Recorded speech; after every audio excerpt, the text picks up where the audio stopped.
Hi, I'm going to do a review today of this book by Barbara Leigh, The King, McQueen and the Love Machine. The King, of course, being Elvis. I'm going to set my timer because this might take more than half an hour and I don't want the camera to run out of battery and you left hanging while I read on.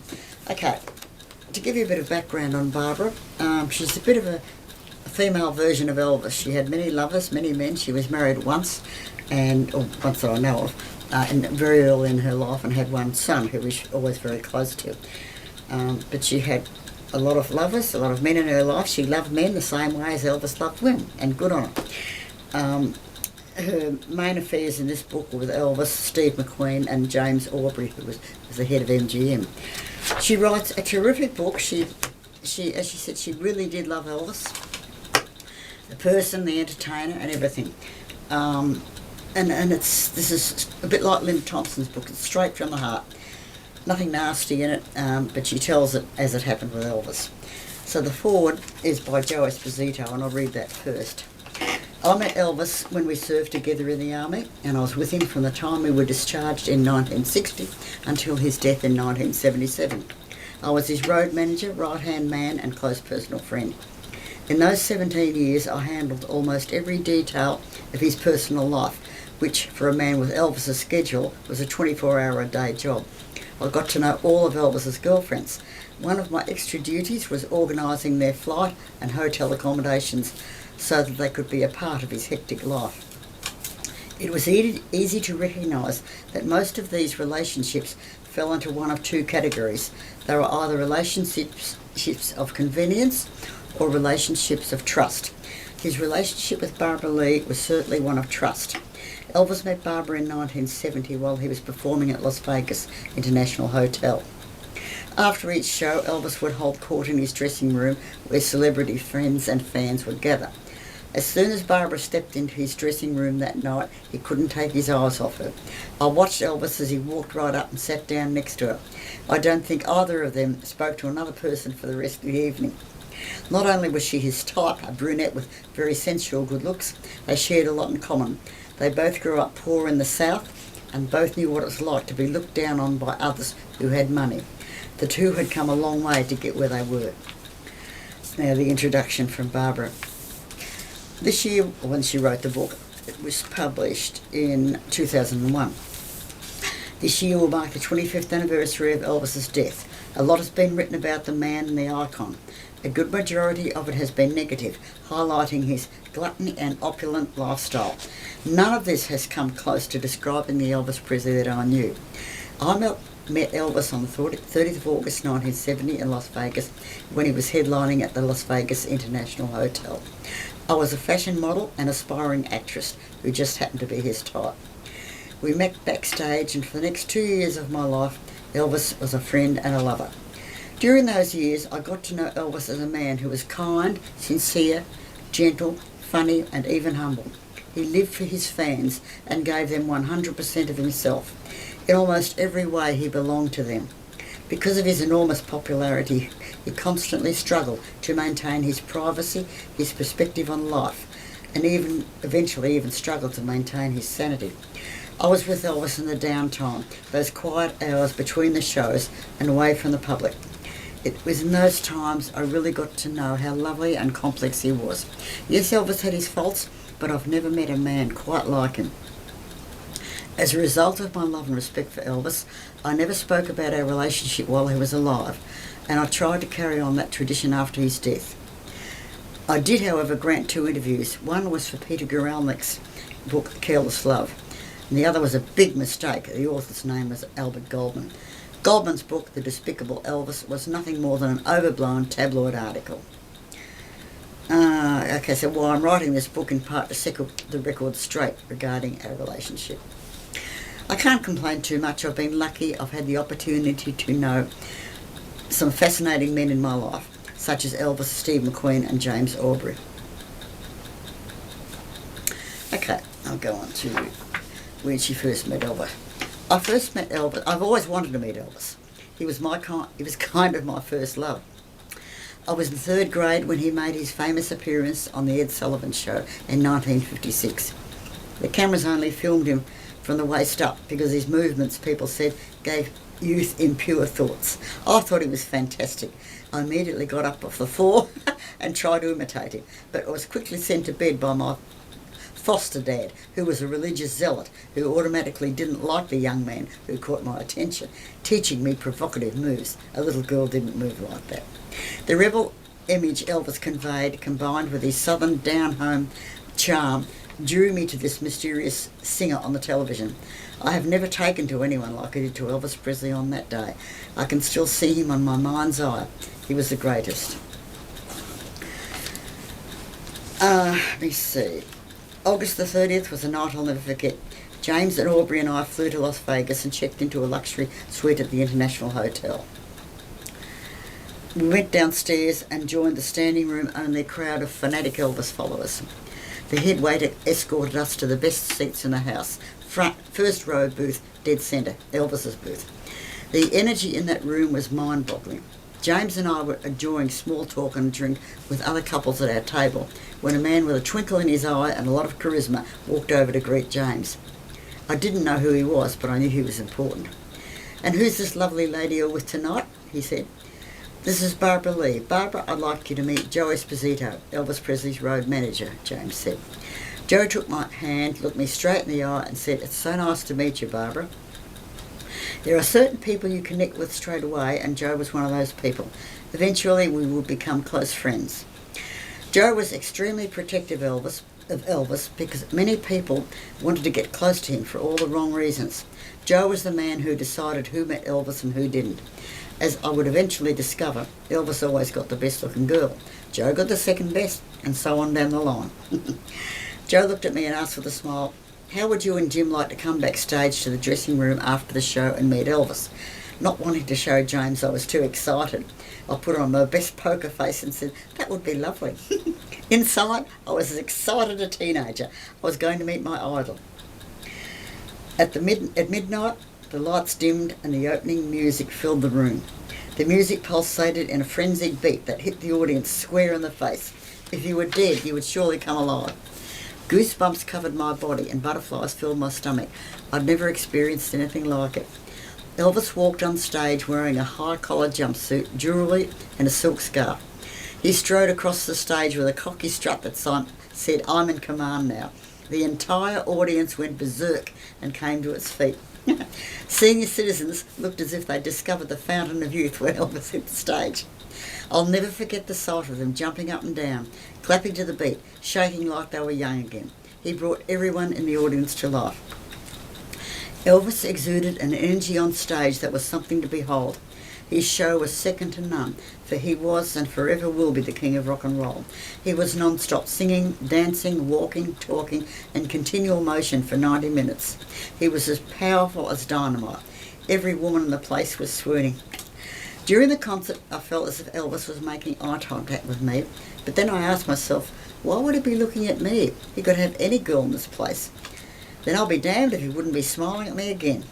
Eventually, I learned via Joe that Elvis was definitely aware of me because Joe had told him about me earlier. "Check out Jim Aubrey's date tonight. She's beautiful." Joe instinctively knew that Elvis would like me.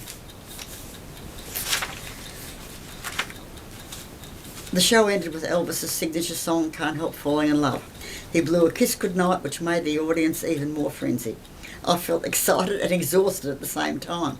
I didn't realise until I sat down the audience had all been on their feet the whole time, me included. "Well," James smiled, "let's go meet Elvis." When I walked through the door of the dressing room, I could feel the excitement of being in the dressing room of the king. I felt special just walking through those doors. I followed James's lead, sitting next to him at a table, shaking hands with Chris Nelson, the wife of singer Rick Nelson. I sat quietly while James talked to Chris. I was too shy to speak up, having little in common with these celebrities. Sorry. I felt as if I was being watched. I couldn't quite explain it, but the feeling was there, a sixth sense, intuition, call it whatever you like. Abruptly, James got up and went to talk to someone else in the corner of the room. The next thing I knew, Elvis snuck in and sat down right next to me. I turned my head and stared directly into the eyes of Elvis Presley. He gazed at me for a few seconds before saying anything. His attention was focused only on me. I must confess there's nothing more attractive than a man who is giving you his full attention. Elvis's fans refer to this time as his Greek god period, and it was true. At 35 he was thin and tanned, his hair was jet black, and he had the most gorgeous blue eyes. But it was his smile I remember best. It was the most beautiful smile I'd ever seen. He mastered his look to perfection. "Hello," said Elvis as he took my hand. "I'm Elvis." Of course he was Elvis. Everybody in the world knew who he was, but he had to break the ice somehow. I melted at his touch. "Hi, it's nice to meet you, Elvis. I'm Barbara." I had a slight southern accent, which Elvis instantly detected. "Where are you from?" he asked. "I'm a Georgia girl," I answered. "Well, I could pick up on that right away, darling." We made small talk. When Elvis told me I was beautiful, I could have died right then a happy woman. It was the greatest compliment of my life. He never took his eyes off me for a second. I don't think he cared that James was in the room. He simply went after what he wanted, and that moment he wanted me. "Well, what do you think of the show?" I looked him straight in the eyes and said with genuine enthusiasm, "I think you're the greatest. I love your show." Elvis smiled warmly and laughed. I think he liked my honest response. He knew he was the greatest.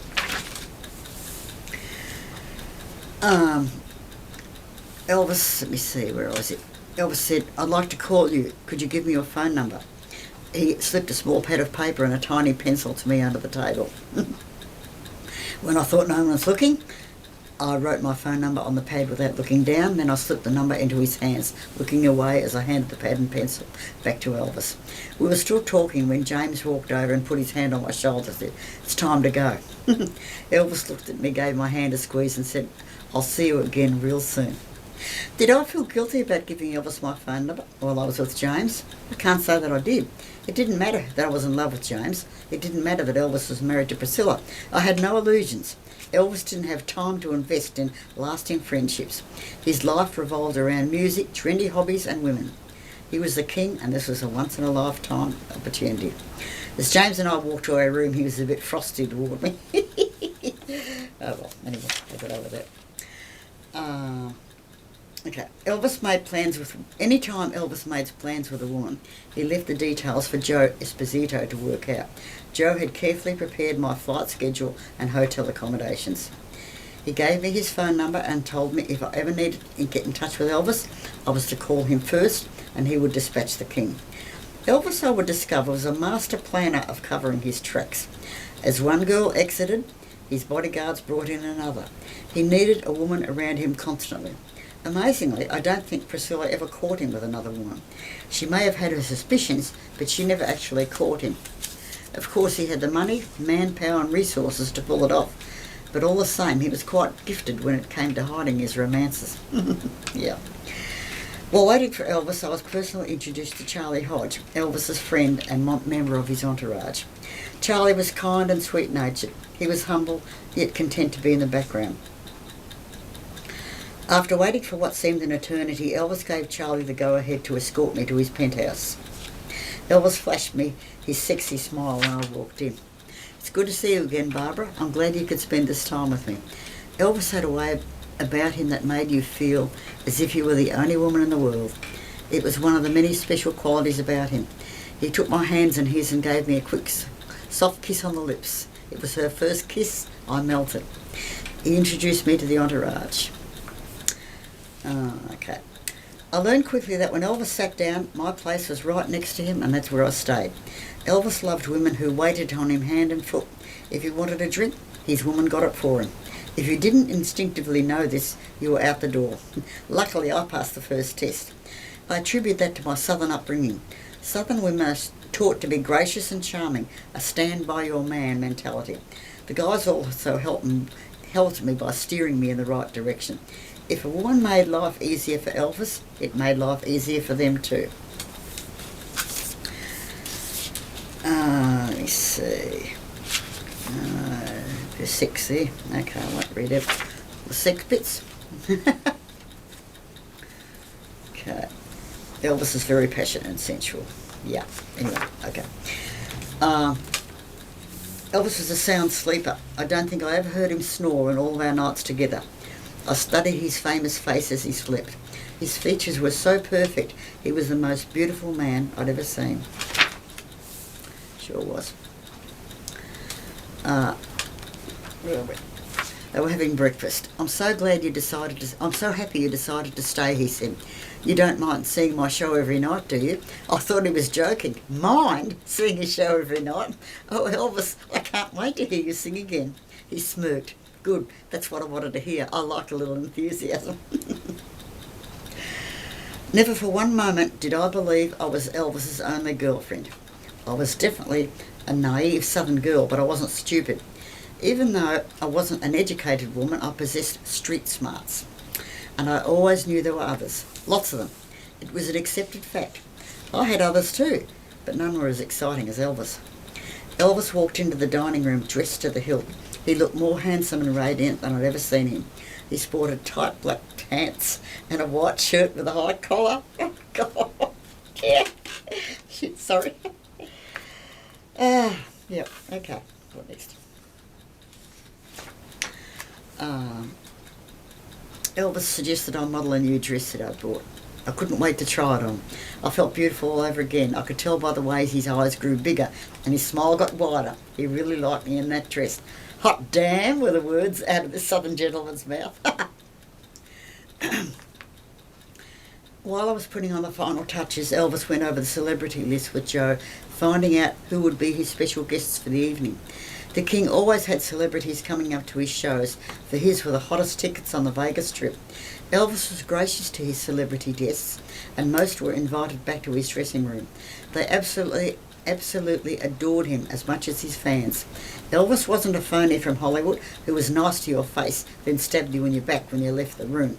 He was a true southern gentleman, famous for his good manners. It was a special trait that made Hollywood sit up and take notice.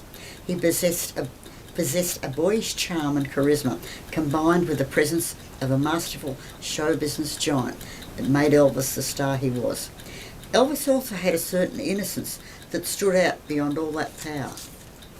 He asked for a few moments to make a phone call. I guessed he was going to be calling Priscilla. It didn't bother me. I was the one he was with that night.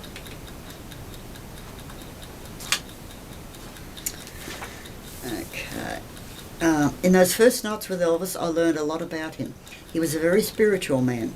His soul was on fire for music. He was a giving person who not only shared his talent, but his spirit and his insights into life, as well as his body and soul. He did what a lot of famous people don't do. He shared his time, and he did it lovingly. After we finished our religious talk, we cuddled for a long time. I'm very affectionate, and it was easy for me to show someone I love how I feel. Elvis was just as loving and affectionate. We got on perfectly. Did you enjoy the show, honey? He asked for what seemed the 100th time. He loved my excitement. I think that's why he asked time and time again. I always answered with him, same as enthusiasm as the first time. Yes, oh yes. I answered the only way I knew how and planted a kiss on his wonderful lips. That led to nicking and kissing. We're like two kids in love and in lust. Okay. This is when he went, she met Elvis. Let me see, where are we? Oh, okay. I was driving up the hill in Truesdale Estates, Hillcrest Drive. The French Regency-style house had been purchased by Priscilla in 1967 for $400,000. Priscilla wanted the house so she and Elvis would have a place away from the constant presence of Elvis's entourage at Graceland, where they could have some privacy. Little did she know that he entertained other women in there when she was gone. I think she eventually found out. As I rang the doorbell, I got weak in the knees. Elvis was the only man who ever brought out that reaction in me. Joe Esposito answered the door. I stood there for a moment. Then Elvis came over to greet me. I was wearing a white blouse and a vest and a black miniskirt. No jeans were ever allowed in the Prezi household. Elvis always preferred pretty and feminine clothes to casual. So did I. Hi, darling, you look beautiful, he said as he grabbed my hand. We walked toward the living room and he gave me a kiss. And so on. Let's see, where are we?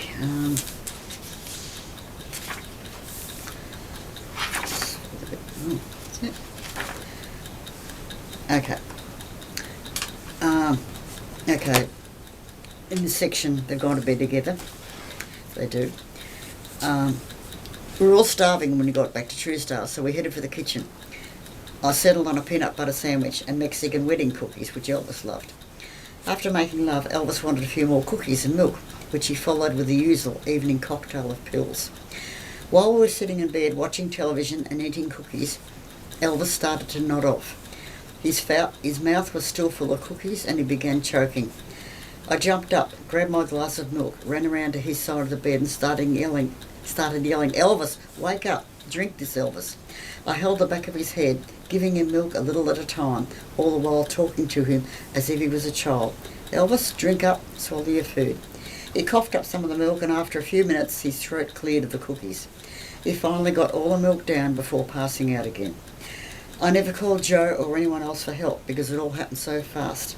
If I hadn't acted so quickly, he would have choked to death that night in his bed. I later learned that almost everyone in Elvis's immediate circle had saved his life at one time or another. I told Joe about the incident the next morning and he warned me to watch Elvis when he ate that late, knowing that the speed of his medications sometimes varied. This was new to me but not to Joe. From that time on, I watched Elvis like a hawk when we ate late at night. After ingesting his evening cocktail of tablets, I made sure that all the food was gone before I went to sleep. When he woke the next morning, he didn't recall the previous night and how he scared me. How terrible.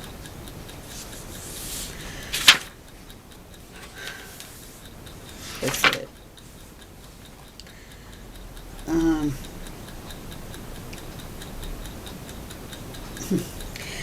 When I was with Elvis, I didn't think of another man, even James. When I was with James, I really thought of Elvis. Later on, when I became involved with Steve McQueen, I didn't think of James or Elvis. I enjoyed the moment, and whoever I was with at the time was my main man. Why should men have all the fun of having more than one affair at a time? I like this one. I definitely didn't believe in the double standard, and I didn't feel guilty about dating 3 men at once. Where are we? Oh, and there's a bit more about taking the pills and so on. I won't read that. She was very sympathetic, to Elvis. She wasn't judgmental about Elvis's pills. When we woke up, Elvis excused himself to make his daily phone call home. It was another routine that I accepted without question or resistance. I was, after all, the other woman.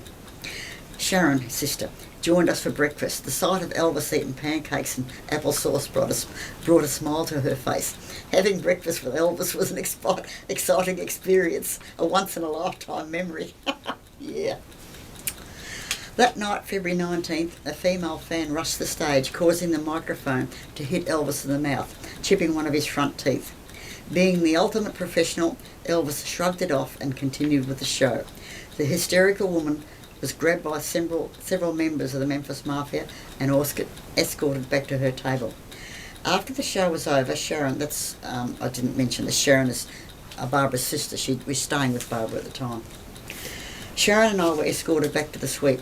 Elvis burst through the door, mad as hell. His front tooth, I'm sure, caused him great pain, but it was more than that. Elvis was extremely vain, and the chipped tooth didn't go with his image, a feeling most people would share. Joe was already on the phone before Elvis burst into the room. Elvis displayed a side to him I'd never seen before, and I instinctively knew to stay in the background until his fury subsided. I could practically see the steam rising. He was that mad. Elvis was the sweetest man I ever knew, but there was obviously a flip side to him. He didn't get mad often, but when he did, he blew his top. That night in the suite, he was a full-blown volcano. The dentist arrived, the chipped tooth was fixed, and things got back to normal. After the second show, Elvis apologised for getting so upset. "Elvis, I never took it personally. I don't blame you for getting upset." Elvis kissed me. How much time have I got? The time hasn't gone off yet, has it? Let's see. Oh. Oops, I better check my camera. What's going on here? How much time have we got? 25. We've got about 6 minutes. Okay. Well, I think I'll, rather than go on, because there's a fair bit more I'd like to read, I'll finish this video here and I'll restart it with the rest of the book. As I said, it's chick lit. I know some of my subscribers, the male variety, one in particular, Harold, won't even know about it. He doesn't want to know about Elvis's women, he just wants to know about Elvis's music. So Harold, you've probably turned off long before this. But I hope the rest of you are enjoying it. I hope my Australian accent isn't too harsh on your ears. We'll see you shortly.